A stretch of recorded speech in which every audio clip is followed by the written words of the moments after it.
Okay. All right, great. So, oh, sorry. So this is about our work at Bedrock, a case for lightweight interfaces in Coq. So I'll tell you a little bit about what we do at Bedrock. This talk isn't really about separation logic verification, which is what we do on a day-to-day basis, but more about kind of the infrastructure. So Bedrock Systems is working on verifying a hypervisor stack. It's written in C++. It's all concurrent, and it's quite large. So in order to do this, we're using the Iris program logic for the Iris library framework. We've built an instantiation of that for C++. That's available online at this brick repository. There's tools that make it kind of like VST, so same sort of workflow. We were developing quite a bit of automation. And one key thing that I'd like to highlight here is that Bedrock Systems does a lot of work with non-Coq people. So people who have not been doing PhDs and stuff like that. They're systems developers, they're experts in their field, but their field is not formal verification. So a lot of what we're working on is working with them, teaching them separation logic, teaching them how to work in Coq, how to specify and ultimately verify their own functions and code. So I can't show you any of the code from the actual hypervisor. Most of it wouldn't fit on a slide, or it would be internal code only. But I can show you this very simple num class for those of you who do C++ or have ever seen C++ or have ever programmed before. This might be familiar. I can assure you that the code we verify on a day-to-day basis is significantly more complicated. But the patterns are all basically the same. So in separation logic, you write predicates, things like this are, that are assertions about the current state of the world. They assert ownership over portions of the state. These predicates have properties attached to them. Users of Iris will notice the timelessness property is quite common in Iris, but for more complicated developments, you'll have more properties. We write pre and post conditions, which we use this get spec. So C++ uses mangled names. We've addressed that to some extent. This is a standard specification for get, for a getter on a class. And then ultimately, this QED down here, the soundness theorem of get OK, basically you can imagine that the ultimate theorem we prove about our stack is composed of hundreds or more, thousands of these sorts of individual theorems all compiled together. One thing that people usually don't talk about is the predicate configuration that's necessary to make this very fast. So by default, when you define a definition like that R up there, R is transparent.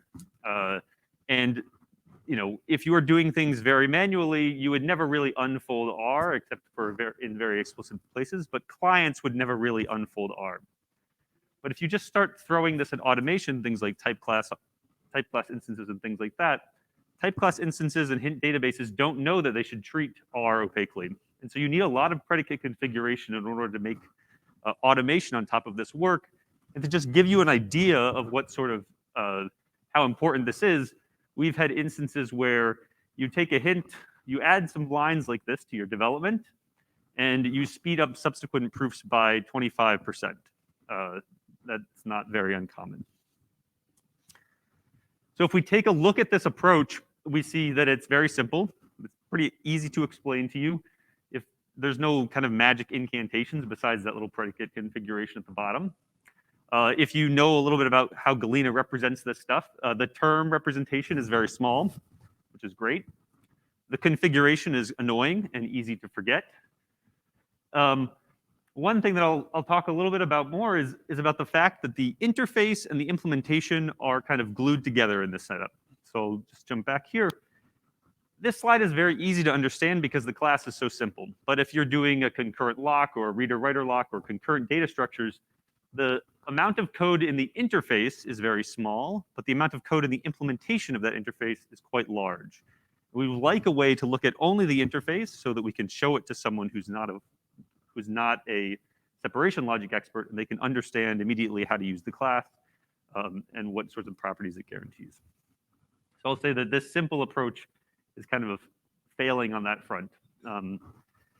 Related to that, because we don't have a separate notion of the interface from the implementation, multiple implementations are not really possible in this sort of setup.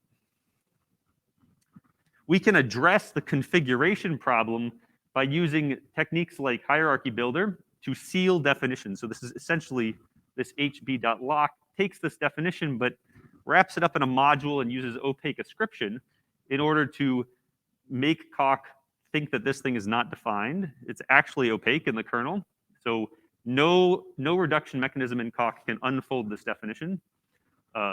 You can unfold it manually by this equation r.unlock there. And this allows us to effectively solve the config problem. Our tactics will by default run very fast on this code, but it doesn't solve the last two approaches. So you might say, well, what else could we possibly do here? And one thing you could do is say, okay, we want a notion of an interface and a separate notion of an implementation. We can do this with type classes. So here what we've done is we've bundled up our R and our property about it, our timeless. And we've defined that in a class in one file, spec.v, written out the remaining definitions. And then we instantiate that abstract predicate, where we've instantiated that class in this proof.v file. We redo our proof down here. Now, this is generally pretty good. We get build parallelism. A person who's interested in using the library that doesn't care about how it's implemented can look only at spec.v, doesn't have to concern himself with anything down here. This also means that any side effects that occur when you're doing your proof, like importing, fancy automation tactics that might, put hints and stuff like that inside your context, that all of those side effects are contained within proof.v. And ultimately, these proof files are generally only imported by a final linking proof file. This also gives us a lot of build parallelism. One downside to this approach is that when you have hierarchies, and you do them in an unpacked style, you end up with kind of exponentially large proof terms because you end up repeating the context quite a bit.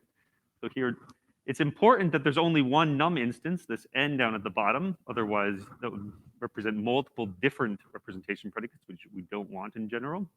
But that n gets repeated through all of the dependencies. And that can be very annoying. We do have places right now, in places where we've applied this technique, where we have context lines which are 10 lines long, and that can be quite painful sometimes. So one last thing I'll mention, because this was not at all immediately obvious to me, is that you still need this configuration here. You might say, well, why do you need configuration? Clients are always going to universally quantify over the abspread. So this is never, like, a client's never going to care about that. Why would you need to configure R? And that's because R is a primitive projection. R actually reduces effectively to a pattern match on this thing. And so R is transparent even though the thing it is applied to is opaque. So you still need this configuration. So we've lost that benefit by opting for the type class approach. Term size, I said, is terrible. Verbosity is a little bit worse, but we do get kind of the ability to split to the file and also achieve multiple implementations. You can play the same game with functors. Functors solve term complexity size, and you get actual module ceiling, so you don't need the configuration. The verbosity is a little bit worse. And the question is kind of, can we do better? And what we did is we looked at, OCaml. In OCaml, you have foo.ml, and you hide that implementation by using MLI files. And our thought here is, well, what if Coq provided something similar? So if we have foo.v, if we had something like foo.vi, this isn't the only way to do opaque ascription.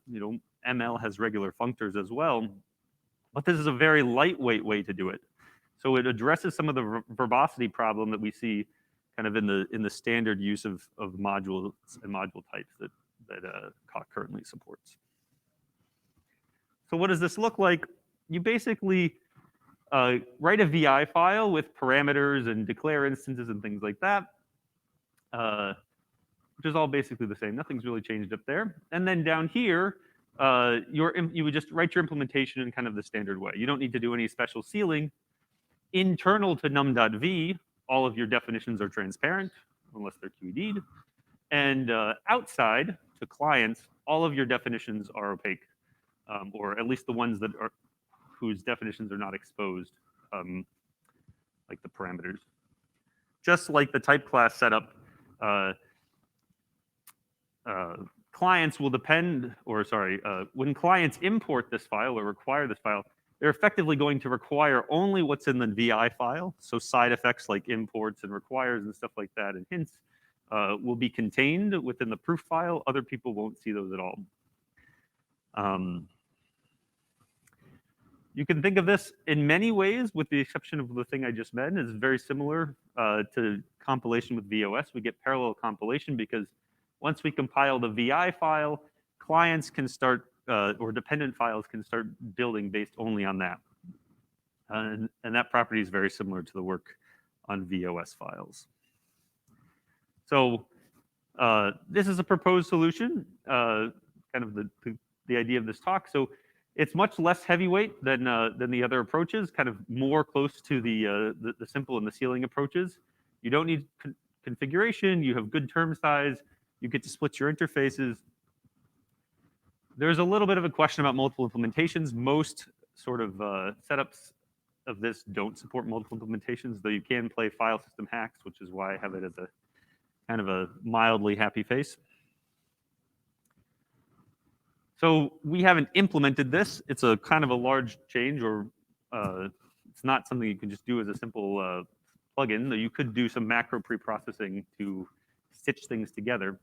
Effectively, it's a conservative extension. So you would take a VI file and a V file and combine it into something like this, where you build a module type that is effectively unnamed, include the VI file in there, and then a module and put the V file in there, and then export foo at the bottom.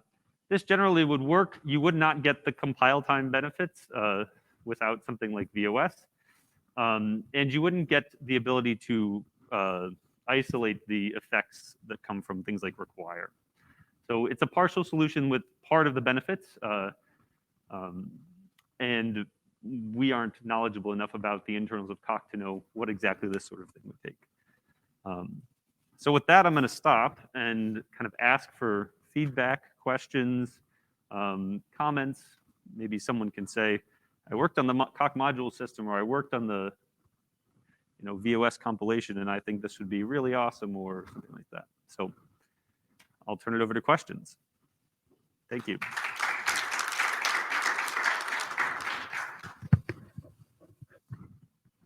All right, we have some questions from virtual land, and I see also one question in the room. So let's take the one from the room while the virtual ones are getting teed up.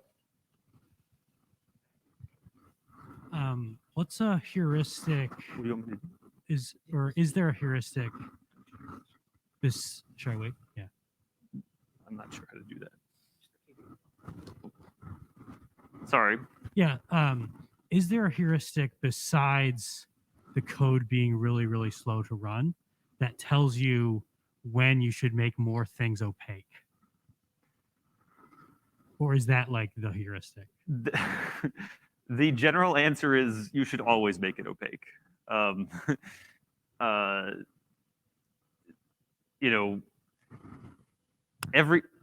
Because our automation is very automated, it's kind of a bad thing to say, but our automation is very automated. It tries a lot of things. In the early times at Bedrock, we would call type class search, and only less than 1% of our type class searches would be successful.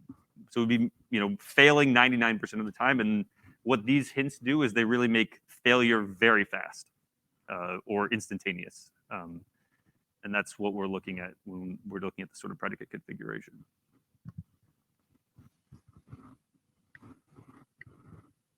All right. Let's have a question from the chat. Isn't opaque ascription of definitions problematic in Coq because you lose simplifications and computations during proofs? Yes, it is. And we tend to want to do it. We do it when we don't care about the computational content usually. So things that we're opaquely ascribing, we are generally are into prop or into mpred, our type of heap assertions. And this is actually like a long time ago in my previous life. I actually wrote a blog post saying that you shouldn't QED anything in Coq because you always want this sort of simplification. So I completely agree with you, Xavier. It is not always the right thing to do, but sometimes it is. Okay, next question. How do you see interface files versus proper incremental compilation? That is to say, a setup where proof type checking is delayed. However, the checking engine can start processing files ahead after processing, for example, lemma declarations. So I don't actually know. I'm not steeped very much in the details of VOS. I would have considered current VOS compilation as being proper incremental compilation. So uh, um, I can't say a lot about that. VI files do have additional properties, like I mentioned, containing side effects and other things like that. So I do still see, like, even if VOS builds worked perfectly all the time and all the tools supported them, I still think you would get some benefit from VI files. The side effects and the readability question of being able to have one place where you see only the interface, I think, is actually very valuable. Okay, one more, I think. To what extent would Bedrock itself want to help make this happen? I would be interested in.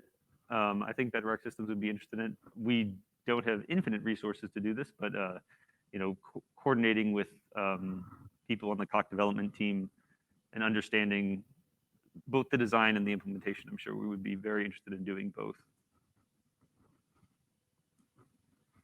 Okay, thank you, Gregory.